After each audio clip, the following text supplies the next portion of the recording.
মাই street জার্নালের আরও একটা নতুন এপিসোডে সবাইকে স্বাগত। গতকাল আমরা কলকাতা থেকে জয়পুর পৌঁছে দেখে নিয়েছি বিখ্যাত হাওয়া মহল ও অ্যালবার্ট হল মিউজিয়াম।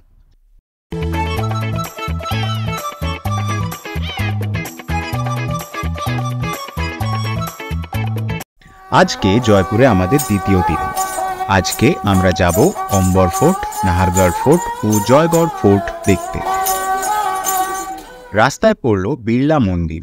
1988 সালে BM বিড়লা ফাউন্ডেশন এই মন্দিরের নির্মাণ করে। অম্বর ফোর্ট বা আমের ফোর্ট বর্তমান জয়পুর শহর থেকে 11 কিলোমিটার দূরে একটি দুর্গ শহর। এর আয়তন 4 বর্গ কিলোমিটার। আরাবল্লী পর্বতমালার ওপরে অবস্থিত এই দুর্গের জলের প্রধান উৎস ছিল সামনেই থাকা মাওতালে। আমের বা অম্বর চিল্কা টিলার উপরে নির্মিত অম্বিকেশ্বর মন্দির থেকে এর নামটি এসেছে। অম্বিকেশ্বর হল শিবের এক স্থানীয় নাম। আবার স্থানীয় লোককাহিনী থেকে জানা যায় যে দুর্গটির নাম অম্বা মানে দেবী দুর্গা থেকে এসেছে। লাল বেলেপাথর ও মার্বেল দিয়ে নির্মিত আমের প্রাসাদ রাজপুত স্থাপত্যের একটি বড় নিদর্শন। এর কিছু ভবন ও কাজে মুঘল স্থাপত্যের প্রভাব লক্ষ্য করা যায়। খাম্মা গানি, গুড মর্নিং ফ্রম জয়পুর। আজকে জয়পুরে আমাদের দ্বিতীয় দিন। সকাল সকাল ব্রেকফাস্ট করে আমরা চলে এসেছি আমের ফোর্ট বা আম্বার ফোর্টে। এই হচ্ছে আমের ফোর্টের এন্ট্রি। ওপরে দেখা যাচ্ছে ফোর্ট।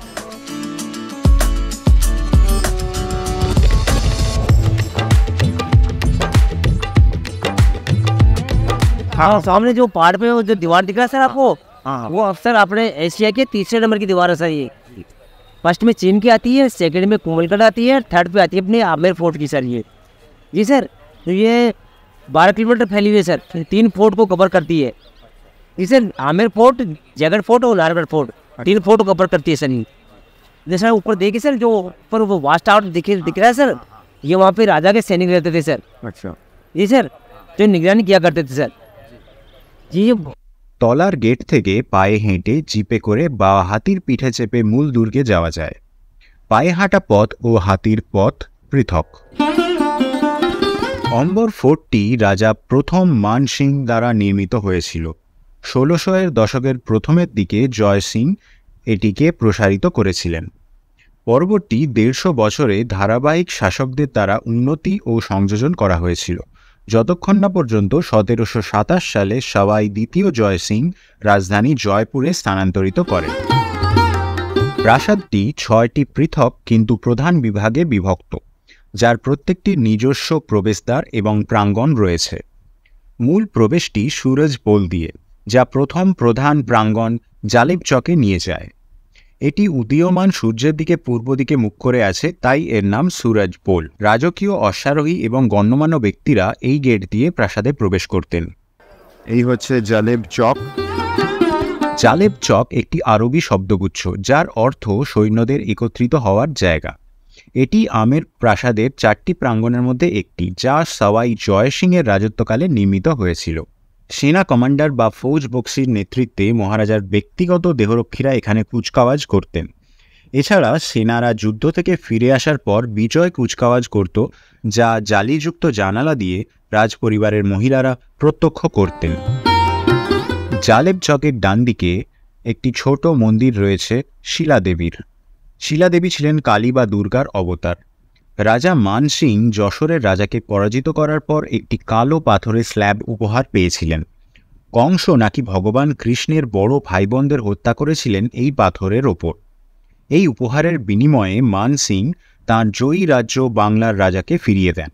এই পাথরটি তখন দুর্গা মহিষাসুরমর্দিনীর মূর্তি খোদাই করার জন্য ব্যবহার করা হয়েছিল এবং এটিকে দুর্গের মন্দিরে শিলাদেবী হিসেবে স্থাপন করা হয়েছিল। শিলাদেবী তখন থেকেই জয়পুরের রাজপুত রাজপরিবারের দেবতা হিসেবে পূজিত হতেন। প্রথম স্তরের প্রাঙ্গণের প্রধান সিঁড়ি দিয়ে ওপরে উঠে দ্বিতীয় প্রাঙ্গণ। দ্বিতীয় প্রাঙ্গণে দেওয়ানি আম বা পাবলিক অডিয়েন্স হল রয়েছে। সারি স্তম্ভ দিয়ে নির্মিত দেওয়ানি আম হল 27টি কলোনেড সহ একটি উত্থাপিত প্ল্যাটফর্ম, যার প্রতিটিতে একটি হাতির আকৃতি রয়েছে। রাজা এখানে জনসাধারণের কাছ থেকে দরখাস্ত শুনতেন। দেখা যাচ্ছে এটা হচ্ছে 27 কাছারি। এখানে 27টা গ্রামের প্রধানরা বিচার করতেন, তারপরে এই দেওয়ানে আমে যাওয়া হতো। মাওতা লেকের মধ্যে দেখা যাচ্ছে কেশরবাগ। এখানে কাশ্মীর থেকে জাফরান এনে চাষের চেষ্টা হয়েছিল, কিন্তু তা অসফল হয়। এখন এখানে লাইট অ্যান্ড সাউন্ড শো হয়। देखिए सर, उस समय की सर ये चिमनी है, देखिए इसमें सर पोपल प्लेट लगी है सर इसके अंदर। अच्छा जी सर, वो सामने आपको वो चेन दिख रहा है सर, इसमें पे रह जाती थी सर। अच्छा जब सर लकड़ी जलेगी तो इसमें ये पोपल प्लेट गर्म होगी। अच्छा। और पोपल प्लेट गर्म होगी जी सर, तो पानी गर्म होगा।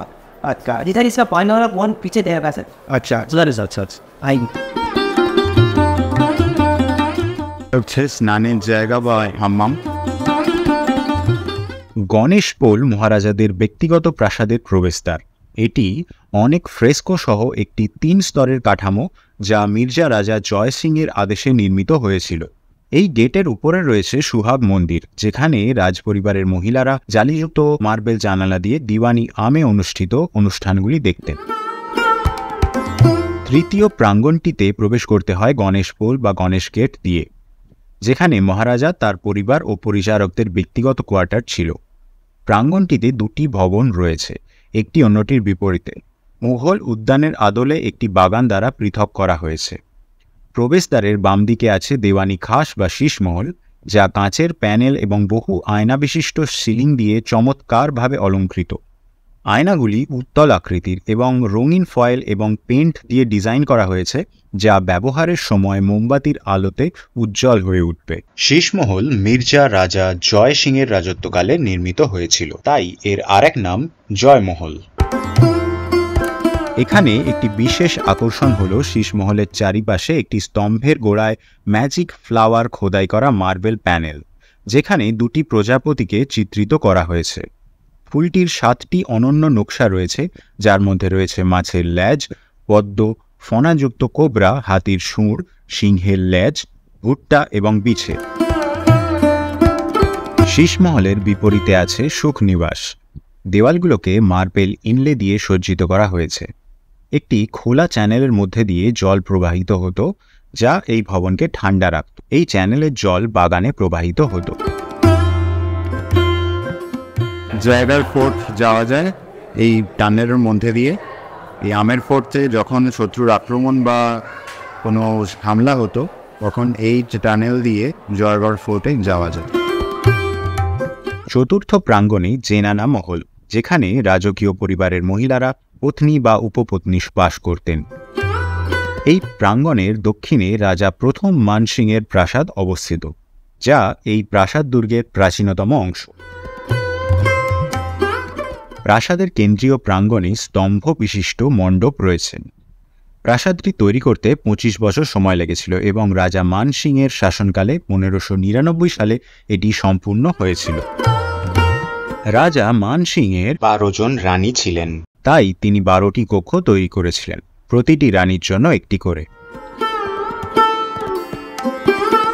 প্রতিটি কক্ষে রাজার কক্ষের সাথে একটি সিঁড়ি সংযুক্ত ছিল, কিন্তু রানীরা ওপরের তলায় যেতেন না। রাজা জয় সিংহের মাত্র একজন রানী ছিলেন, তাই তিনি 3টি পুরনো রানীর ঘরের সমান একটি কক্ষ তৈরি করেছিলেন।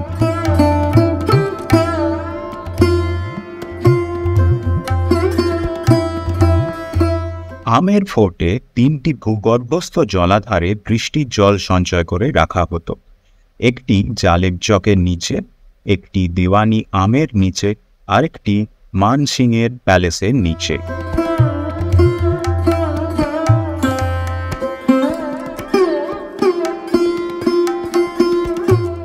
এখানে বাজার বসত প্রাসাদের অধিবাসীদের জন্য।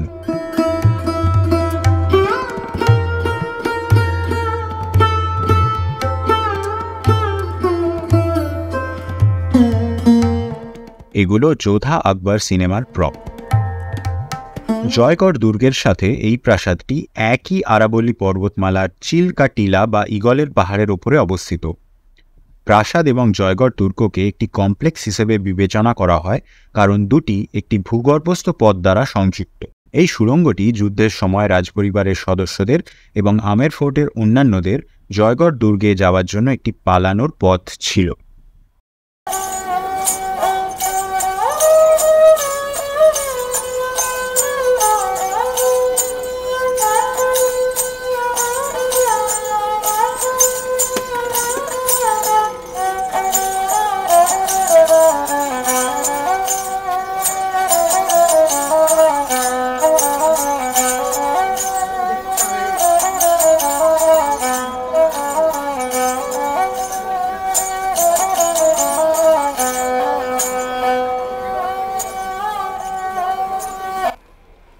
এখানে সামনে দেখা যাচ্ছে জয়গড় ফোর্ট। এই যে পাহাড়ের উপরে প্রাচীর, এটা পুরো 3টে ফোর্ট, নাহারগড়, জয়গড়, আমের ফোর্ট, 3টে ফোর্টকে সারাউন্ড করে আসি।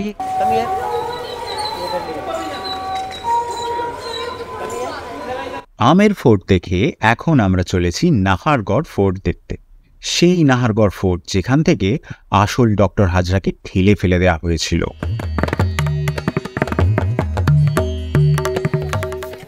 আমের ফোর্ট দেখে এখন আমরা চলে এসেছি নাহারগড় ফোর্ট দেখতে।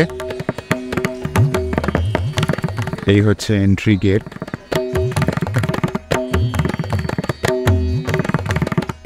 আমের ফোর্ট এবং জয়গড় ফোর্টের সাথে নাহারগড় শহরের জন্য একটি শক্তিশালী প্রতিরক্ষা বলয় তৈরি করে।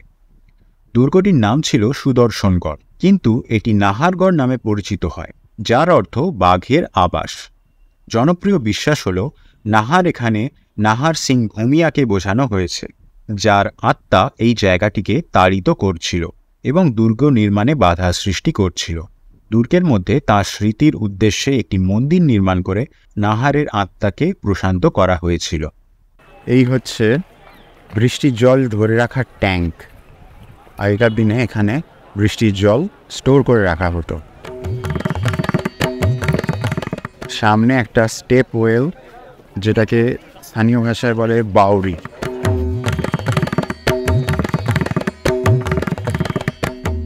সওয়াই মাধো সিং দ্বারা নির্মিত মাধবেন্দ্র ভবনে জয়পুরের রানীদের জন্য সুইট ছিল এবং মাথায় ছিল স্বয়ং রাজার সুইট। কক্ষগুলি করিডর দ্বারা সংযুক্ত এবং এখনও কিছু সূক্ষ্ম ফ্রেস্কো রয়েছে।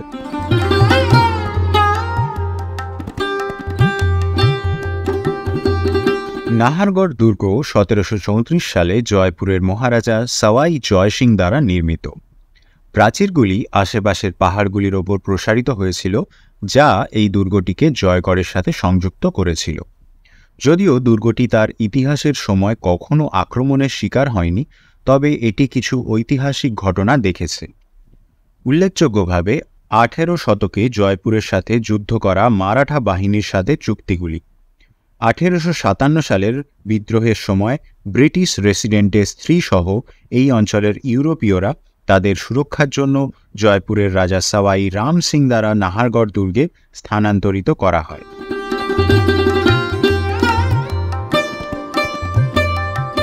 নাহারগড় ছিল মহারাজাদের শিকারের আবাসস্থল।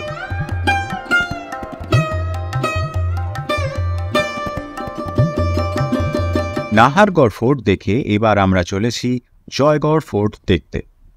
আমের দুর্গ এবং এর প্রাসাদ কমপ্লেক্স রক্ষা করার জন্য 1726 সালে মির্জা রাজা জয় সিং দুর্গটি তৈরি করেছিলেন এবং তার নাম অনুসারেই এর নামকরণ করা হয়েছিল।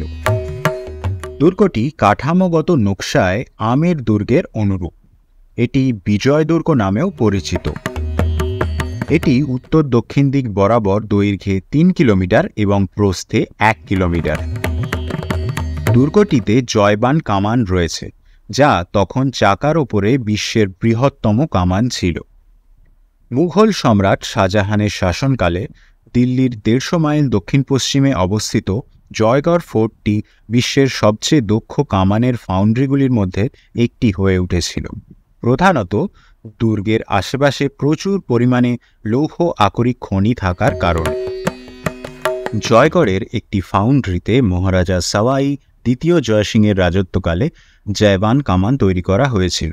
ব্যারেলের দৈর্ঘ্য 31 ফুট 3 ইঞ্চি, ওজন ছিল 50 টন এবং এটির ব্যাস ছিল 11 ইঞ্চি।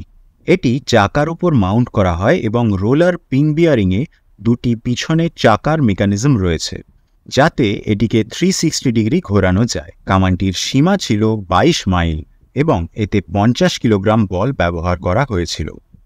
আমেরের রাজপুত শাসকদের মুঘলদের সাথে বন্ধুত্বপূর্ণ সম্পর্ক থাকায় এই কামানটি কোনো যুদ্ধে ব্যবহার করা হয়নি। আবহাওয়া থেকে কামানটিকে রক্ষা করার জন্য একটি টিনের চালা তৈরি করা হয়েছিল। কামানটি 100 কিলোগ্রাম বারুদের চার্জ দিয়ে মাত্র একবারই ছোঁড়া হয়েছিল এবং যখন ছোঁড়া হয়েছিল তখন প্রায় 35 কিলোমিটার দূরত্বে গিয়ে পড়ে। ফেরার সময় আমরা মানসাগর লেকে জলমহল দেখতে থামলাম। কিংবদন্তি অনুসারে এটি 1799 সালে মহারাজা সবাই প্রতাপ সিং এর দ্বারা নির্মিত হয়েছিল, একটি শিকারের লজ হিসেবে ব্যবহার করার জন্য। আরেকটি কিংবদন্তি বলে যে এটি 1750-এর দশকে মহারাজা মাধো সিং একটি শিকারের লজ হিসেবে তৈরি করেছিলেন। এই পর্ব এখানেই শেষ। দেখা হচ্ছে আগামী পর্বে। পরবর্তী পর্বে থাকছে